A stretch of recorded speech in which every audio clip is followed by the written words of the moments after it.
வணக்கம் நண்பர்களே. இன்று நாம் கூட்டத்தோடு கூட்டமாக ஓடுவதை விட்டுவிட்டு தனிமையாக இருப்பதன் வல்லமை எவ்வளவு பெரியது என்பதை புத்தரின் வாழ்வியல் வழியில் பார்க்கப் போகிறோம். தனிமை என்பது வெறும் ஒதுங்கி இருப்பதல்ல, அது உங்களை நீங்களே கண்டறியும் ஒரு பொற்காலம். கௌதம் புத்தர் அரண்மனை சுகபோகங்களை விட்டு வெளியேறிய போது அவரோடு யாரும் வரவில்லை. அவர் ஒரு கழுகை போல தனித்தே பறந்தார். புயல் வரும்போது மற்ற பறவைகள் கூட்டில் ஒளியும், ஆனால் கழுகு மேகங்களுக்கு மேலே பறந்து அமைதியை காணும்.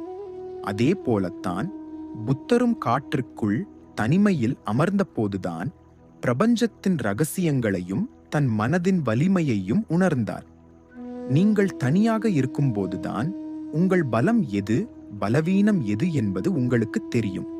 பிறரின் எண்ணங்கள் உங்கள் மீது திணிக்கப்படாத அந்த தருணத்தில்தான் உங்கள் உள்மனக்குரல் பேசத் தொடங்கும். புத்தர் கூறுவது போல, அனைவருடனும் இரு, ஆனால் உள்ளுக்குள் தனிமையாக இரு.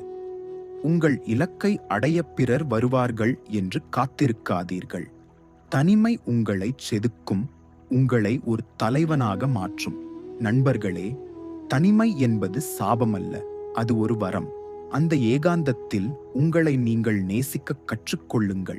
எவன் ஒருவன் தனிமையை கொண்டாடுகிறானோ அவனை வீழ்த்த இந்த உலகில் எவராலும் முடியாது.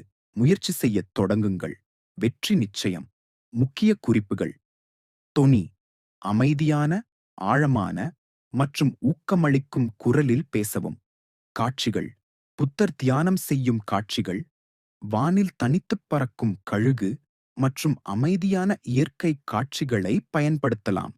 தனிமையின் சக்தியை பயன்படுத்தி உங்கள் இலக்குகளை நோக்கி பயணிக்க இது ஒரு சிறந்த தொடக்கமாக இருக்கும். நண்பர்களே, இந்த வீடியோ உங்களுக்கு பிடிச்சிருந்தா கீழே உள்ள கமெண்ட் பாக்ஸில் ஐ பவர் அண்ட் கமெண்ட் செய்யுங்கள். நன்றி.